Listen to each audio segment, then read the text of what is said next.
नमस्कार, मी करिश्मा. एलव्ही न्यूजच्या बातमीपत्रामध्ये आपल्या सगळ्या दर्शकांचे अगदी मनापासून स्वागत. आपण पाहत आहात एलव्ही न्यूज.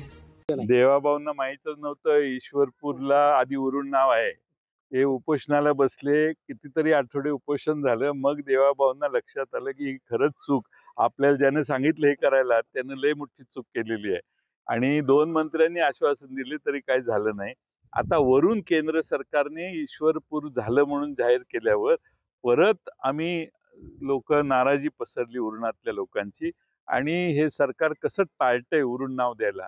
आता नाईलाजाने उद्या निवडणूक आहेत म्हणून आज कोड ऑफ कंडक्ट जाहीर होण्याच्या आधी त्यांनी हा ऑर्डर केले, कारण उरणात मतं मिळण्याची शक्यता फार कमी आहे. शेवटची स्ट्रॅटेजी काय आहे निवडणुकीच्या सोबत द्यायचं नाहीये, काही वाटाघाटी होत आहेत? खासदारांचं शक्यतो मनावर घेऊ नका, कारण ते अपक्ष आहेत. काँग्रेसचे नेते विश्वजित कदम आहेत, त्यांच्याशी आम्ही चर्चा करतोय. ते खासदार साहेबांशी बोलत असतील असा आम्हाला विश्वास आहे. आणि त्यामुळे काँग्रेस, राष्ट्रवादी काँग्रेस आणि भारतीय जनता पक्षाला विरोधी करणारे अगदी शेतकरी संघटना देखील बरोबर आली तरी आम्ही त्यांना घेऊ. उबाठाला बरोबर घेऊ, उद्धव बाळासाहेब ठाकरे या पक्षाला बरोबर घेऊ. जे समविचारी आहेत ते आमच्यावर आहेत. चालू घडामोडींचे अपडेट्स जाणून घेण्यासाठी आपल्या एलव्ही न्यूज चॅनलला सबस्क्राईब जरूर करा, लाईक करा, शेअर करा व कमेंट देखील करा.